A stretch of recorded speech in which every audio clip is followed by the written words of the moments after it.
Hello and welcome to the Small Business Briefing. I'm Brian Calley, the CEO of SBAM. Hi, everyone. Good afternoon. I'm Sarah Miller, Vice President of Marketing and Strategic Communications at SBAM. Thanks for tuning in. I want to say a warm welcome to one of our new VIP members, Elevation Resources, located in Grand Rapids. A little bit about them. Elevation Resources believes in taking a proactive approach to HR, and they work closely with clients to understand their unique challenges and develop customized solutions that meet their needs. So welcome to the Elevation Resources team. Okay, Brian, we have a lot of data to cover today, and let's start with the jobs report. It came out on Friday, and maybe it was a little bit lower than expected, but that doesn't necessarily mean it's bad news. So tell us more. Yeah, it's definitely a crosswinds, and we've had that for years now, where economic indicators are all over the map. It's hard to tell exactly where things are going, and so like normally seeing a very robust jobs report is something that is viewed positively. In this case, though, on Friday, the jobs numbers, these are the national jobs numbers, came out, and the number was quite a bit less than what was projected and less than what had been happening over the course of previous months. So it came in at 175,000 plus, so up 175,000. Over the last 12 months, it's averaged 242,000. So just less than average. And then there's always projections that the experts guess or estimate what those jobs, what these reports will say before they come out. And 238,000, pretty close to the 12-month average was the guess, and it came in at 175. So in this context, though, it would be the first piece of data, the first piece of information for a while that the Federal Reserve would have seen that that would be on the side of more optimism about the future of inflation. So things seem to be heading in the right direction, and then the last couple of months they've been kind of stuck or even nudging upward. And I think there was a lot of concern. Could inflation take off again? And what's going to happen with rising costs and wages and so forth? That having the jobs number come in less, not just less, but substantively less than what it has been, would suggest that that maybe it's the first piece of data for a little while now that would suggest, okay, maybe the inflation risks of the future aren't as big as maybe they looked just a few weeks ago, and but didn't drop off so far that it would point to recession necessarily either. So it is one of those kind of lukewarm reports that I think on balance that the Federal Reserve probably looked at favorably. In fact, the stock market kind of liked it. You might have, I don't know if you follow these things daily. It's probably not good for your health if you follow every single daily up and down with these things. But the lower jobs report was actually something that the market overall seemed to be favorable of. All right, so if it's encouraging to the Federal Reserve, I know they did meet last week. What happens next? Yeah, this was, I would put this in the category of, neither encouragement or discouragement. Is one of those things like neutral or maybe slightly favoring the positive form. It will be there's a lot of stuff that's going to come out, including new inflation numbers that will come out before their next meeting. And so in some ways, this will be kind of the jobs report will be kind of old news before they meet again. But this past week when they did, no real surprises there. Very clearly, the Jerome Powell, the chair of the Federal Reserve Board of Directors, has indicated that that it's just not time to start considering rate cuts yet, and there aren't too many people that think that there would be a rate cut in June. He was asked about this year. Still, I felt that he was still trying to project some confidence that rate cuts would start this year. historically speaking, in an election year, usually there are rate cuts, but but the data is going to have to show inflation moving in the right direction. And even if it's modestly, that's probably going to be enough for them to move. He was specifically asked, I thought it was interesting, he was asked about 3 rate cuts, because you might remember from several months ago when we talked about this, they were projecting upwards of 3 cuts. The Federal Reserve was this year. And so didn't say no, but also very clearly was stepping back from that type of a prediction. So I think really the question now is becoming whether or not rate cuts will happen this year. But it seems like we're kind of running out of runway, considering the data and the trends that are happening to see any kind of aggressive rate cutting this year. I think the only way that really changes is something really happens if bottom falls out of the economy. Maybe that posture would change, but at this point, it's looking like a much more modest approach for the rest of the year. All right, let's kind of go back to the jobs report and talk about which sectors are the winners and which are the losers. Yeah, this is is becoming kind of a theme when you look at the sectors. So the jobs report came in lower than expected, but you couldn't point to any particular category and say that's the part where it missed badly. And so like there are none that looked in trouble in data. Monday I'll have some industries listed out, but the fastest growing, and it's been in the in or the top or near the top, healthcare and education, which are for that to be driving a lot of the job growth in the country, a big proportion of the job growth in the country is those are things where the costs are already high. There's like a trade-off there. So if there's a lot of job growth in there, it means that there's additional costs being built into those systems.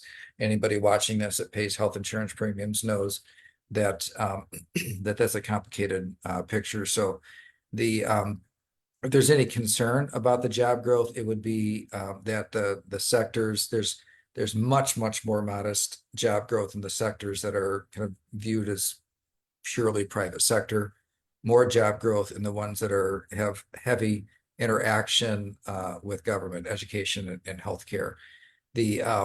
Although the government classification, that's a separate classification, was down a bit lower than it had been in previous months. So there was no area that just looked like the bottom fell out or was way off. You just kind of saw more modest across the board, but definitely heaviest in education and healthcare.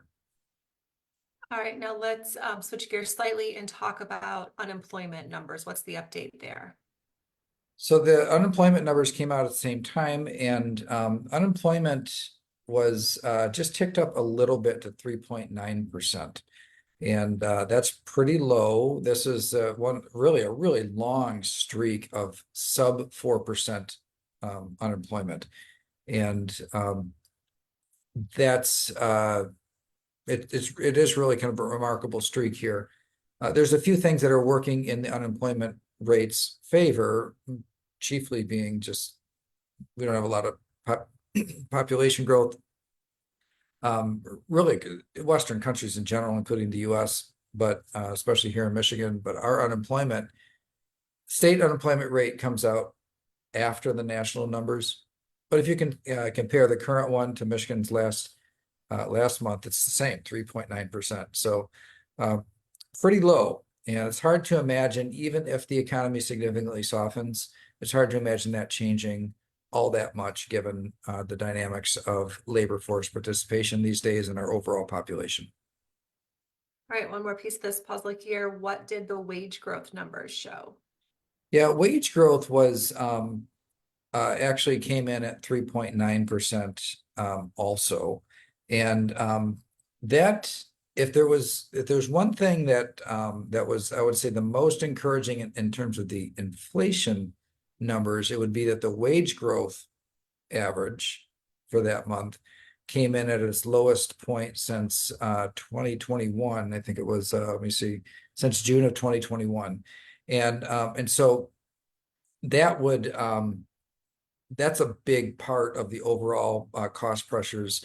When we did our survey last week or when we released our survey last week from our quarterly survey for our members, 90% of the survey respondents said that they're experiencing higher than normal cost increases, and so that's that's after we had high inflation for a few years, but it's clearly something that's still impacting our members that we didn't ask about 2 years ago. We asked about right now, and still feeling those cost pressures. The fact that wage growth is starting to slow down and normalize more, 3.9%, by the way, still pretty high, but the fact that it's at lowest point since mid 2021 would suggest that maybe there's a little bit of pressure coming off of the cost structures inside of businesses these days.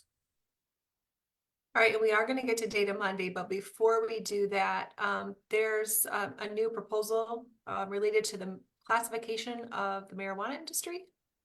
This one actually kind of came out of nowhere for me last week. The federal government had announced that they were changing the classification of marijuana in terms of its drug schedule. And at first, it kind of sounded like it's being maybe legalized, but that's not what's happening. What they're doing is reclassifying the Drug Enforcement Agency, so the DEA, is reclassifying from Schedule 3 to Schedule 1. And so Schedule 3 would be drugs like heroin or LSD. Those types of drugs, marijuana is classified alongside of. And there's been a long-standing push to try to legalize marijuana. The federal government has chosen not to do that. There's been efforts in some within Congress. This is within an agency, the Drug Enforcement Agency, to change that from Schedule 3 to Schedule 1. So it'd be something like Schedule 1 drugs still illegal, but it would be like anabolic steroids, for example. So they're moving it to a different classification. This will probably have some impact on the industry. As you look at like financial services, for example, more banks and credit unions are doing business with marijuana companies, even though it's against federal law. And it's because it's becoming more mainstream, especially in states like Michigan, where it has been legalized.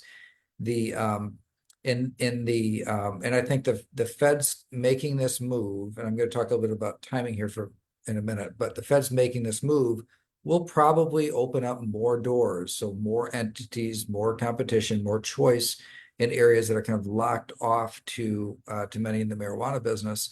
There'll probably be more that are willing to get into the business because the Feds are kind of stepping or taking the foot off the off the throttle when it comes to, or the pedal when it comes to what type of penalties for violation of this federal law might be in store. So it probably will make some difference, but it's something short of federal legalization.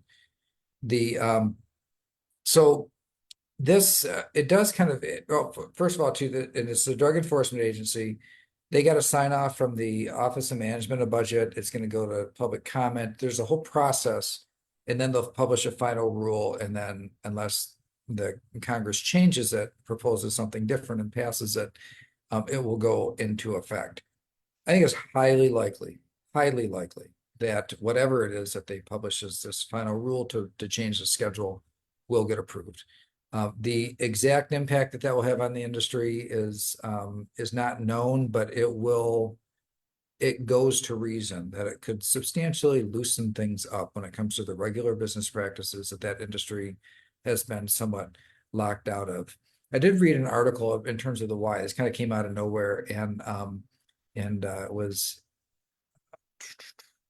let's see, I think it was in Cranes that I was reading some that are kind of guessing why this would have happened. And there's about 70% support for legalization of marijuana. And even though they didn't go so far as legalization in this, I don't think that they probably could just by rule. They might need a law to pass. I don't know that for sure, but um, that I mean, it's potentially a good way to kind of get at and by the way, and of that 70% tends to be younger.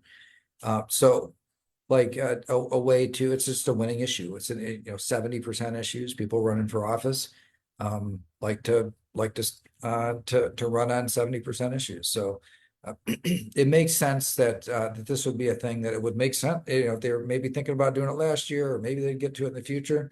Do it this year. If you got 70% support, go ahead and run with it now. So there'll still be the public comment period is generally open for 3 months, and then they will the agency then considers the public comment, publishes the final rule, and that sometimes takes upwards of a year to do. But my guess is that in this case, it will not take a year, that they'll probably get to it pretty quick. All right, let's move on to the Data Monday report. All right, so I've got just a handful of slides here, but they are good, I would say meaty slides that that will make a pretty big can make a pretty big impact. Oh, let me get to slideshow mode here. I meant to do that earlier. So first is the federal funds rate. I thought it's been a while since I've shown this. Where does the rate right now, so the cost of borrowing and its history, like where does it rate compared to previous ramp ups in the interest rate? And the thing I like about this particular slide is that it shows that the rate goes up, and then most often when this happens, it leads to some kind of a recession. So the last time it was up this this high, you'd have to go all the way back to that post 9/11 recession. The rates had been going up, and then of course many factors at play during that time period, not just interest rates and domestic economic things. You have the global economic crisis here, and you see quite a long recession. But each time the rates have gone up this much, and this is the pandemic, very short pandemic recession that had a huge government response that just through kind of blunt force didn't allow a recession to continue through there, but probably contributed to inflation. So look where it's at and how much time it is. And jobs report slowing down, wage growth starting to slow down. I mean, is it going to lead to a recession? I'm not prepared to say that, but historically, clearly, the risk of recession at a time like this goes up. But again, the numbers jobs report wouldn't suggest that's imminent. Just perhaps they're going to get that. They're going to stick that soft landing. Here's the monthly jobs report going all back to 2021. And I thought this context was good for comparison on where things were as we were coming out of the recession. A lot of job recovery that came out of the recession, so they temporarily went away, then they came back afterward after the pandemic recession, and then but then to zoom in a little bit, and you see, okay, what is that? Just going back the last year, how does this compare? And this is where it really does. I mean, there was October was of last year was about as low. November was about as low, and then it kind of the numbers went over 200,000 at that point. But if you were to look at this, it doesn't look like the bottom is falling out. It looks pretty that it just looks like the lower end of the last year's normal range that we're in. So we can't draw too much, but going back to this slide, you can see it's definitely a lot lower than it was, but not oppressively so. And then looking at where those jobs came from, this is what I was talking about, like the education and health, definitely by far proportionately the biggest. I was actually surprised to see retail coming in, number two on here. The only one that was down was business services and down slightly. Remember, these are national numbers, so 4,000 is not a big number nationally. So most things look pretty flat last month, but education and health way, way out ahead. The other thing I thought would be interesting to share with you too is that if you were to look at the initial job rating, so it's this first column going all the way back to January of 2023, you can see that in most months, the revisions that come out, so like next month, they'll publish next month's numbers and then they'll do a revision for this month's report. And then the month after that, they'll do yet another revision. So they're getting more surveys, more data, more analysis, and they hone in on that number. Usually the initial number ends up being higher than what the final settlement is. So I thought that's just looking over here in this column on the far right, you can see in each one how far off the final count for a month was compared to the initial reading. So at 175,000, it would stand to read that that maybe it would end up being a bit lower once we get to the final numbers. And here's kind of the finale of it all. And this is my favorite chart. I show this in presentations that I give all over the state. And it just compares the consumer price index to wage growth. And this just shows whether or not there's real wage growth happening. So when the green line is above the gray line, it means that wage growth is higher than inflation. And you can see that we've got now for a little while, we got several quarters in a row here where it has been by a little. But there was a point when real wage growth was negative, and so people aren't necessarily feeling that. But you see, wage growth, remember, and I mentioned that it was wage growth was trending down. It was the lowest number that we had experienced in a few years. Well, here you can see it on this chart. And the consumer price index, by the way, consumer price index for April will come out a little bit later this month. So in this chart, this is the most recent wage growth and the most recent inflation. You can see inflation was ticking up, wage growth was coming coming down. So that is the data report, the data Monday for this week. A lot of really I said solid and insightful information, and would all suggest softening but not plummeting. All right, well, thanks for that report, Brian.